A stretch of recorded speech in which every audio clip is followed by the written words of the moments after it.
just so I keep my man card intact. That's the only episode of that show I've ever seen. That's actually true. Somebody years ago said, hey, you've got to watch this episode. We'll get back to that in just a second. In a series just talking about how we want to remove every non-essential barrier between people and God. Back when we first started the church, that was our desire, to remove every non-essential barrier between people and God. And people often ask, well, what are those non-essential barriers that get in the way? And that episode kind of brings out some of those things. Now, keep in mind, the show, that's not a Christian show, in case you didn't know, Desperate Housewives. It doesn't have a staff of Christian writers. Rather, it has a staff of people, I'm assuming their writers are just everyday people who have an impression of church. And think about the insight that gives you into how they view church, how they view Christians. Just think about what it says about church as a whole. There's non-essential barriers being put up between God and, what's the girl's name? Lynette or whatever her name was? Is that it? Yeah, Lynette. I don't know any of the characters, sorry. True confession. There's non-essential barriers being put up there that the writers of that show have taken notice of. Some of the things you see in there is, you know when you're not welcome. You know when you're being basically told to not come back.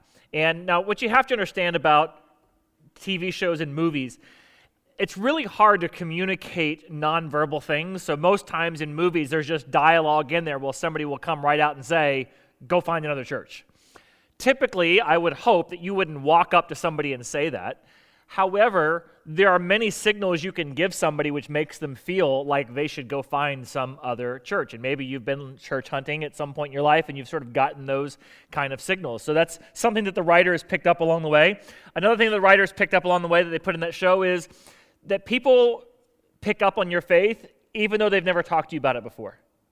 Notice in there she said, you're the most, religious, you're the only religious person I know. You're the only person whose faith seemed real. You're the only person who really seemed to have a relationship with God. And then there's this other piece there where she says, why didn't you ever ask? Why didn't you ever invade my life and my space and come in and be able to sort of guide me in a direction beyond what I already knew? I mean, why didn't you give me some sort of insight into how you would see this through the lens of faith? It's basically the writers are saying, we kind of wonder why it is if you believe so strongly what it is you say you believe, why don't you bring that up at all? Why don't you share that at all with me? And so in there, you just see that the church is putting up these non-essential barriers. There's no reason why she shouldn't be able to come to her friend and say, I want to explore some things. I want to get some questions answered. There's no reason why she shouldn't be able to find a friend who could take her to church and have a positive experience. But that shows reflecting that doesn't always happen. And it's a sad thing because, one of the things that Jesus set out to do was to change all of that about the way people presented a relationship with him. There was an issue with that back in Jesus' day, and Jesus came to correct it, and it seems like the church has kind of drifted right back into it. I don't know if you know this or not, but everything that happens between the time you pull into the parking lot till here was thought out and intentional. Now, the execution of it may get messed up from time to time because we are all frail and, faulty humans. However, there's a reason why the parking team is pointing you where they're pointing you.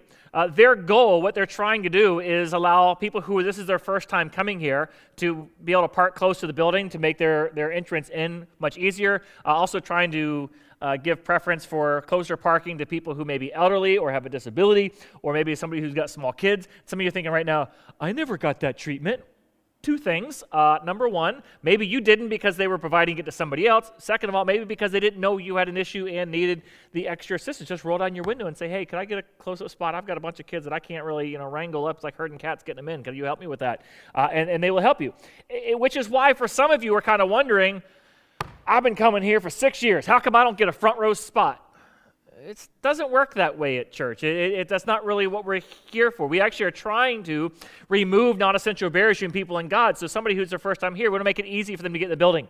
And then when they get in, we purposely put stuff out front to try to direct them where to go. And that's why there's usually tents and things like that out there sort of funneling you where to go. Isn't it frustrating when you go to a building for the first time and you don't know where to go in?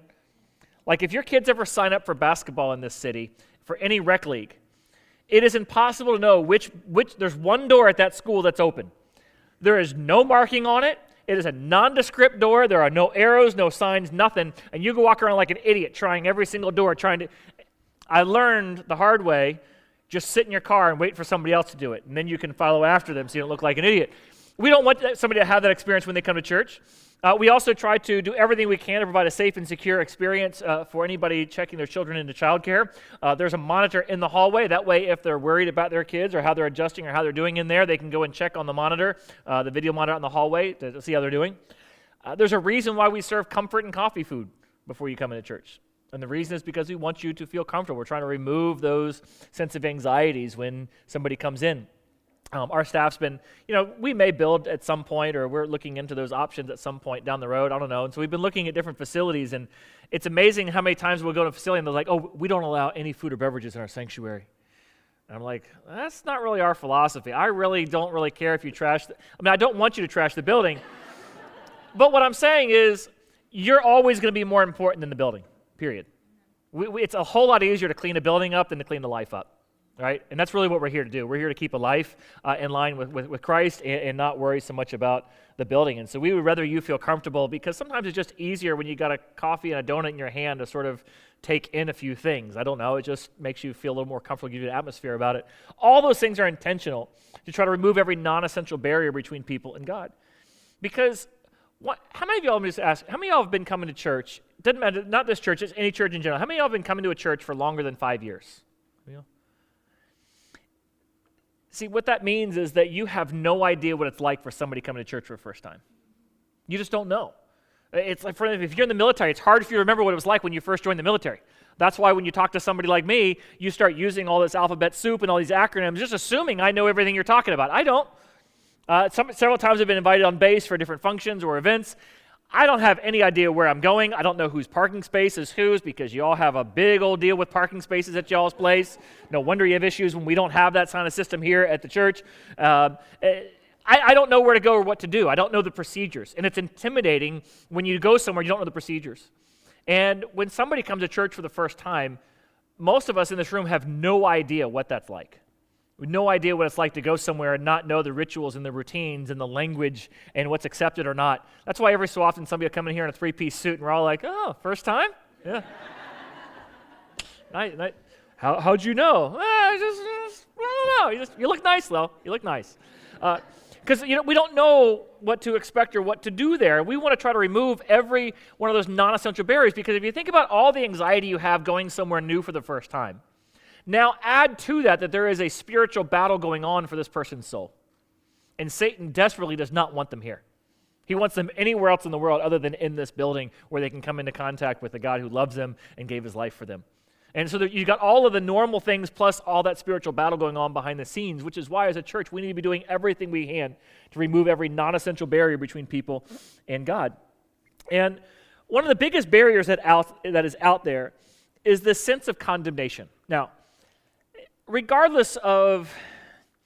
this isn't necessarily because the church is preaching condemnation, although there are some churches that's pretty much what they focus on every single Sunday. But you think about the own voice that you have inside your head that is continually condemning you and beating you down. Think about all of the voices all week long that are condemning somebody and beating them down and telling them they're not good enough, they're not worthy. That's the message that's always shared. We have hundreds of colloquialisms, 3 strikes and you're out. You better shape up. No, that was Grease.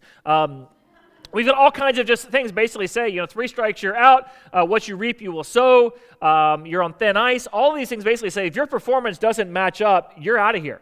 And so we just assume it's kind of that way with God. What's hard to understand or accept is this issue of grace. Grace isn't natural. Grace doesn't something that we count on, which is why most people feel like as if they have to clean themselves up before they're allowed to come to church. And that's not just a new thing. That's kind of been an always thing. That's why when Jesus came, he did everything he could to try to change that mindset or that picture about what it means to be the people of God in a community. And so you see he goes through, like for instance, even some of the stories you don't even know that's what the point of it was. Like when Jesus clears out the temple, oftentimes we focus on the fact that there was a corrupt system going on and that these people were exchanging money and they were sort of extorting the people for their sacrifices. But when Jesus clears everything out, he says this statement. He says, my house is to be a house of prayer. That's actually a quote from Isaiah, I think it's Isaiah 57, I think. Is that what it is? I looked it up. Yeah, 56, sorry, trust me on it. It's a quote from Isaiah 56. And in Isaiah 56, the whole context of the quote is God wanting people from all nations everywhere to be able to have a relationship with him. And so he says, my house is to be a house of prayer. The full quote is, my house is to be a house of prayer for all nations. Now, that's critical because the area where this stuff was going on was in the temple. There was three kind of distinct areas. One was for Jewish men to come and worship. One was for Jewish women to be able to come and worship. And then there was this other area called the court of the Gentiles, where anybody from the world, anybody from any nation, any language, any culture could come and commune with and worship the Lord God. And what the people who ran the temple decided was, we don't really need to provide space for them because those people really aren't welcome here anyway. So we can use this, we can allocate this space for something else. And that's what frustrated and infuriated Jesus the most, is the fact that they weren't providing any area or room for people who didn't think like them or look like them. And so he goes through and he drives out, he says, my house is to be a house of prayer for all nations. All people need to be able to come in. And in our own context, we need to be doing the very same thing. Think about all the different people that Jesus comes in contact in the relationships that he forms. He's walking down the road one day, and there's this short little guy up in a tree looking down at him. It's a guy named Zacchaeus, and he says to Zacchaeus, Zacchaeus, come down from there. I want to go have dinner at your house. That was an epic thing, okay? To eat at somebody's house shows acceptance. I mean, if you think about the number of people whose houses you've eaten over at, there's some level of acceptance when they invite you into your home, at least, somewhere on some level. And so the very fact that Jesus would go and eat a meal at a guy who, it says he was the chief tax collector. We have a hard time understanding tax collectors in our society, but basically this is somebody who sold out his own countrymen so we could extort them on behalf of the occupying force. That's who he was.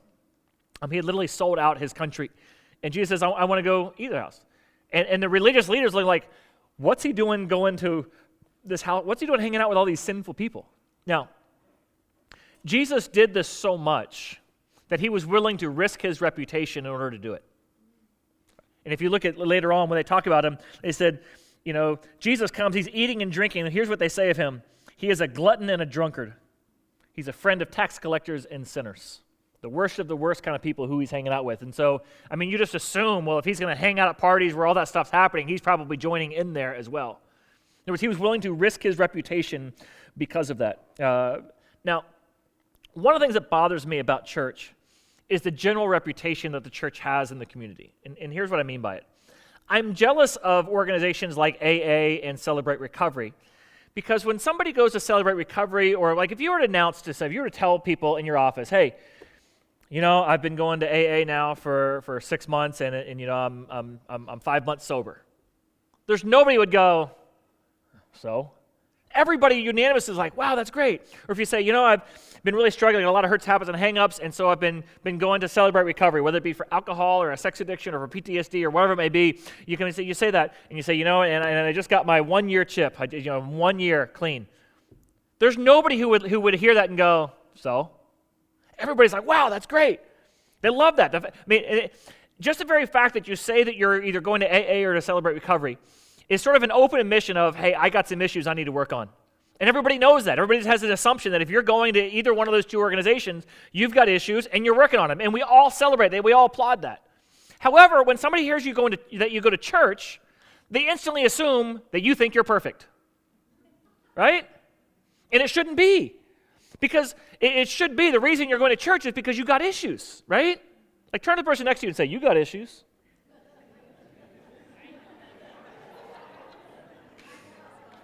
Some of y'all are like, oh, good, I'm glad I came to Sunday. Now look back and say, so do you.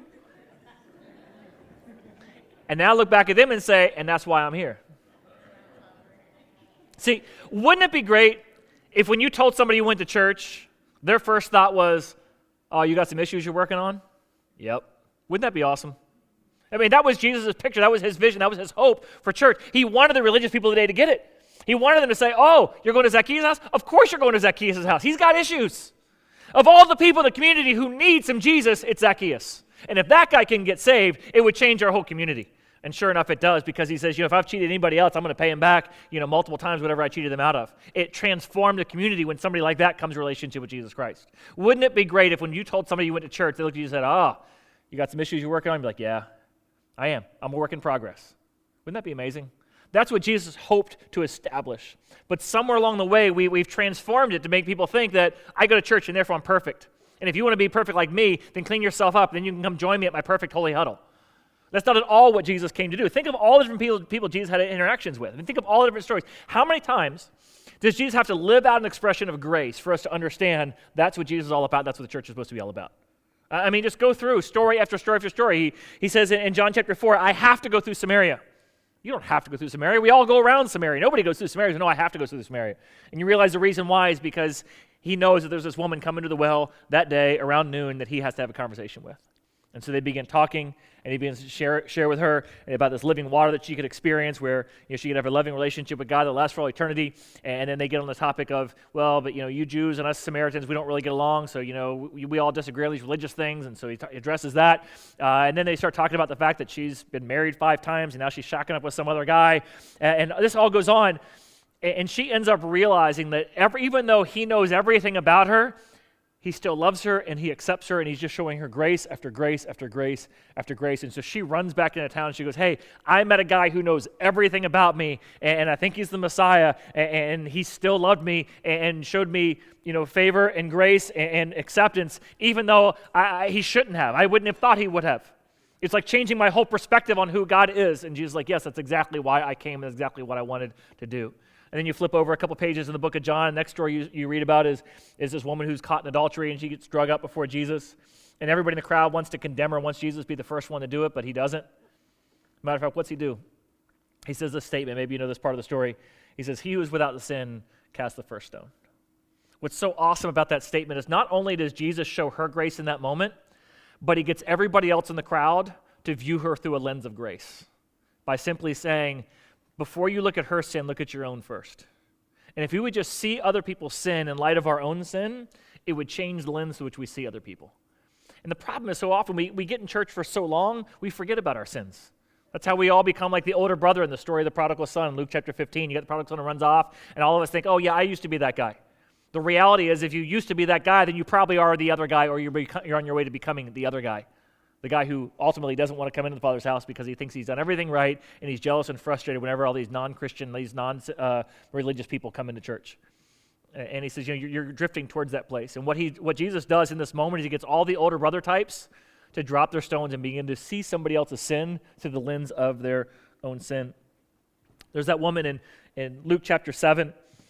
Jesus is eating dinner at this religious guy's house, and this woman kind of sneaks into the house, sort of unannounced, uninvited, and she pours perfume all over Jesus' feet, starts washing it with her hair, and this religious leader looks at him and he says, if you were really a man of God, you'd know the kind of woman this was. In other words, you would have shooed her away. You would have gotten rid of her. You wouldn't allow her to touch you. You wouldn't want to be anywhere around her.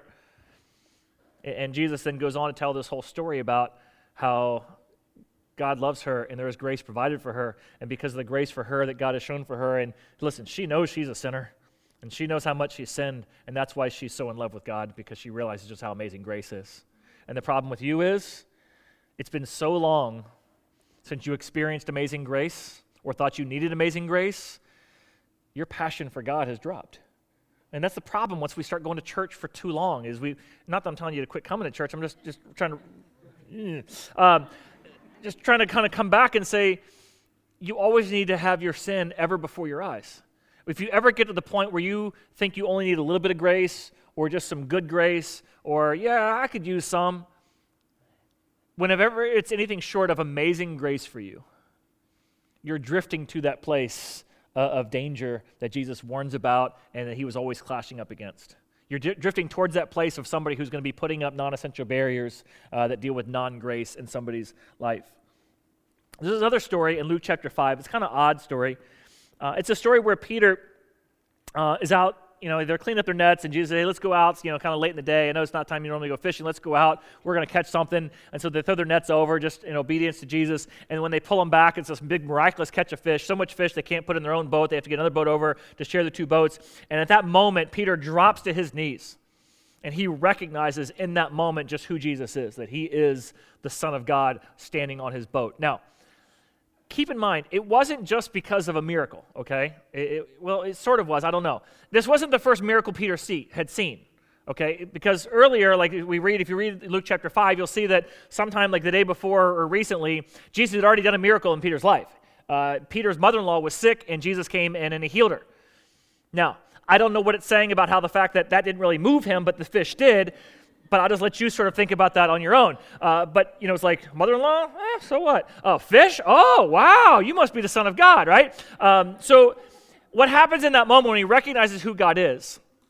He says this statement, and it's kind of odd in the midst of it. You got all these fish, flopping around like that. He doesn't say, wow, what a great catch, thanks, man. What he says is, get off my boat. I'm a sinful man. In other words, I don't deserve to be in your presence. I can't be anywhere. You don't want me. You don't want a guy like me. The very fact that you asked me to be one of your followers only shows you just how much you don't know me. And with who you are, you don't want a guy like me. And Jesus reassures him, no, Peter, I do want you. I want you to become a fisher of men. I want you to come and follow me. I want you to leave all this behind and come follow me. And this was an issue with Peter. Later on, if you remember, Peter denies Jesus, and then they have to go have another conversation after another, whole thing around of this. And he gets up on the beach, and Peter's like, no, you don't want me. You don't want me. And Jesus is like, no, I do. Yes, I do. Yes, I do. And there's this message you see over and over and over again is this sense of condemnation almost comes naturally, where we almost, have this sense of condemnation over, because all of us, we know our own sin. I sometimes get asked the question, how come you don't preach on sin more? How come you don't, preach on all the list of stuff? And I say, well, we talk about it from time to time. It's just that, I don't know, I kind of have this sense that most people kind of know most of their sin in their life. Like, I don't know, like if somebody's coming in and they're married to somebody and they're sleeping with somebody else, and I come into church and I mention that, I don't think they go, oh. So God doesn't, he's not in favor of that. Like George Costanza when he's caught sleeping with the maid and his boss is like, I'm firing you for that. He's like, what? Is that frowned upon around here? Well, had I known. 9 out of 10 times, you know the sin in your life that's a sin, right? You don't need me coming in here and pointing out every single week. Rather, what you don't know and what you don't understand is the concept of grace. I love the way Martin Lloyd-Jones talked about grace. He says this: there's no better test as to whether or not a man is really preaching the New Testament gospel of salvation and grace than this. That somebody might misunderstand it and interpret to mean that it just means that because you're saved by grace alone, it doesn't matter what you do at all. You can just go on sinning as much as you want because the glory of God's grace will just abound over and over again in your life. In other words, the more you preach grace, people are eventually going to be thinking to themselves, their sin doesn't matter. He says this: if my preaching and presentation of the gospel does not expose it to this kind of misunderstanding, then it's not the true gospel of grace. Grace is so amazing that unless you get to the point where you're almost to the point of thinking you can abuse it, you don't really understand it. It hasn't really been taught thoroughly. Because we so desperately want to say, but don't do this, but don't do this, but don't do this. And how many times do you see Jesus railing on somebody's sin? Like with Zacchaeus, it never even records what he never calls him out on it. Like with the woman caught in adultery, he says, where are your accusers? She says, there are none. He says, yeah, now go and leave your life of sin. Like, I don't condemn you either. Just, take advantage of this. Go make better choices. He didn't have to say, well, you know why you got in this situation, don't you, young lady? What are we going to do to keep... I think in that moment, she's pretty convicted.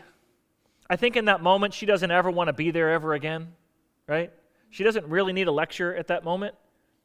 What she desperately needed was grace, and that's what she received.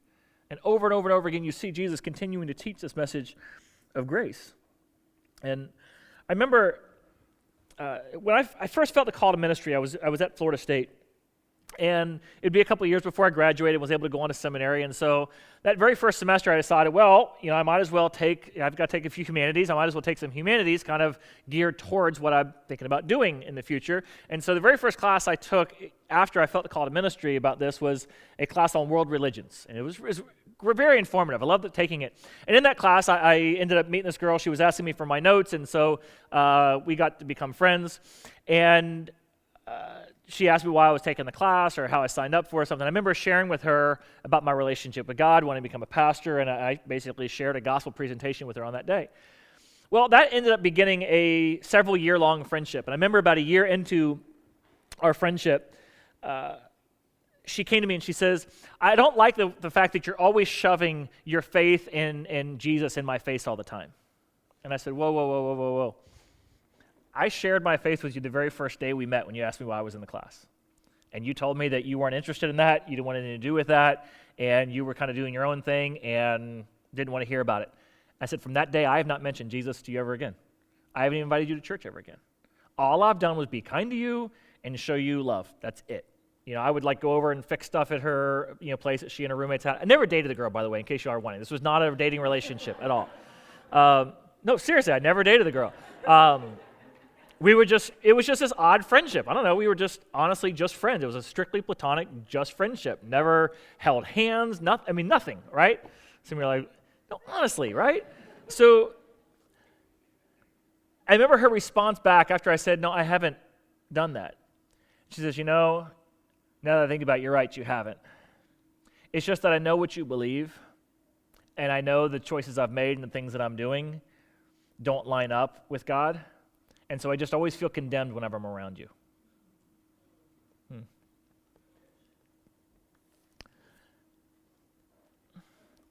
That's why you don't always need to point out somebody's sin. They're living with it every day. They're living with the consequences every day. I remember another guy I knew, he was coming to my church in Florida, and all kinds of issues going on in his life.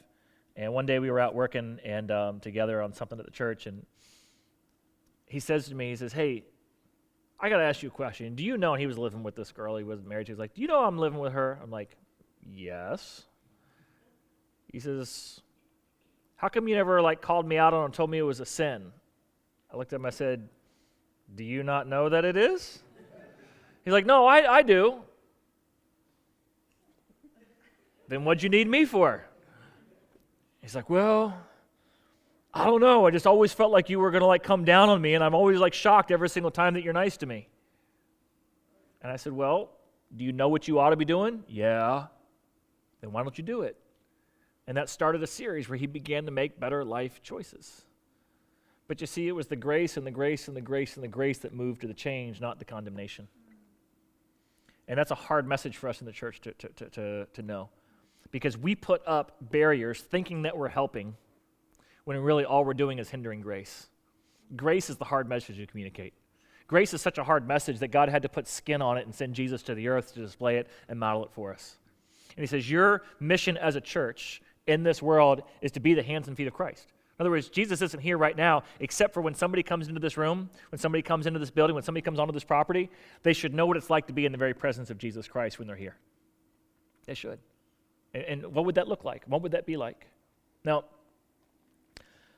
Paul talks about this a little bit, and over in 1 Corinthians chapter 3, he says this statement. He says, I planted the seed. In other words, I first shared the gospel with you all. When I came to this community, came to the city, I shared the gospel. I planted the seed. I planted the seed of the gospel. I'm the one who told you initially about Jesus, his love for you, that no matter what you've done, no matter what you become, God loves you. I shared with you the message of unconditional grace.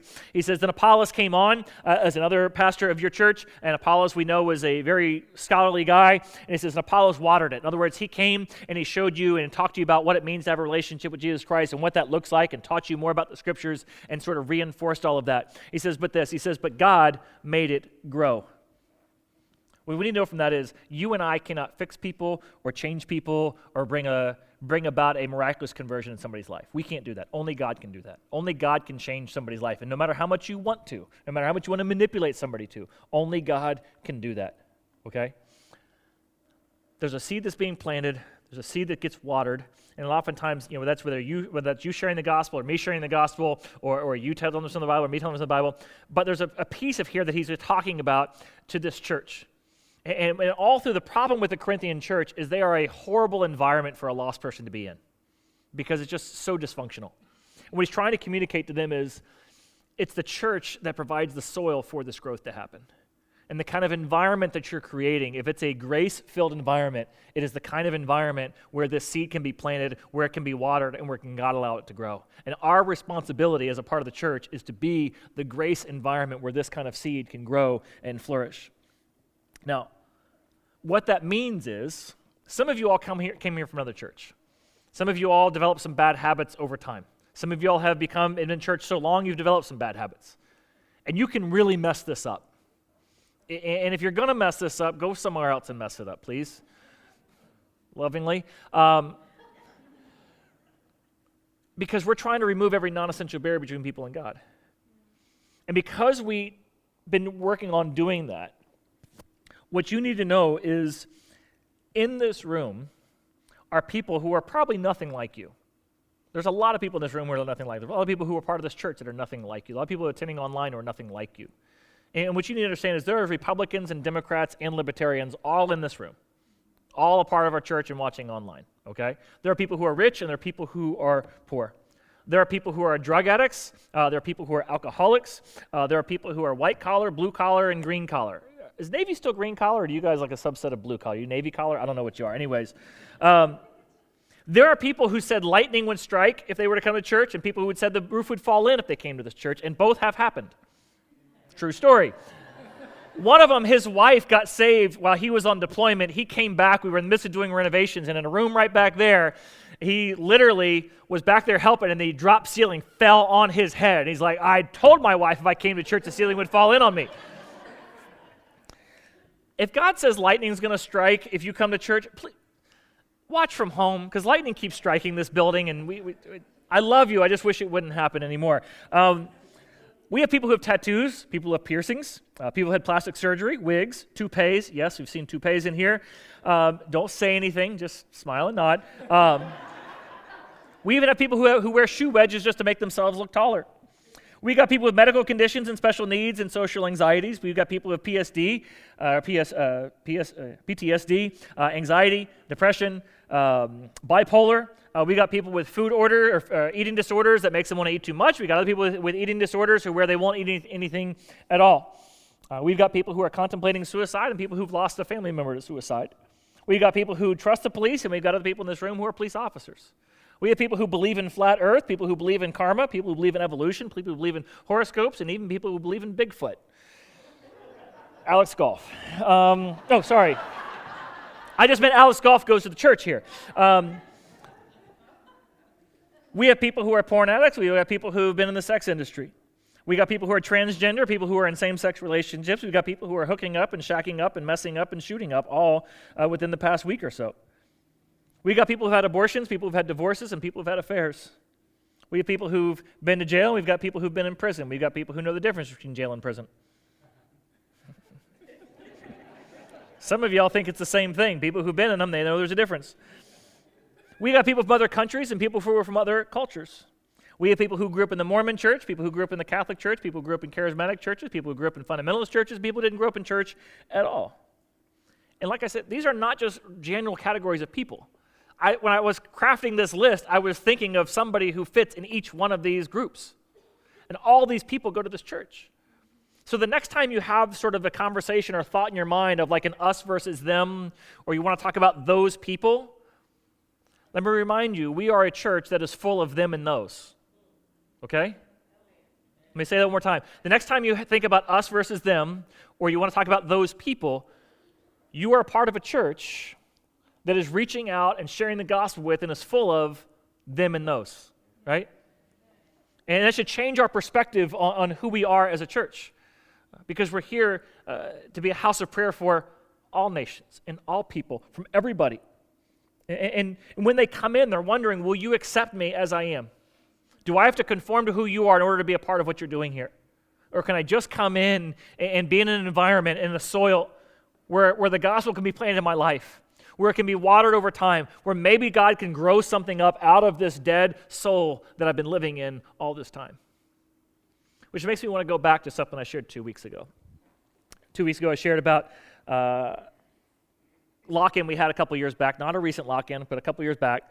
We had a lock-in, and a mother came to me and said, I just want you to, Pastor, very concerned. My daughter came and told me that there were 3 students, at least, I don't know how many, but there was at least 3 students who were at this lock-in, and they were using some foul language, and I don't think this is the kind of environment that we need to be cultivating for as a church.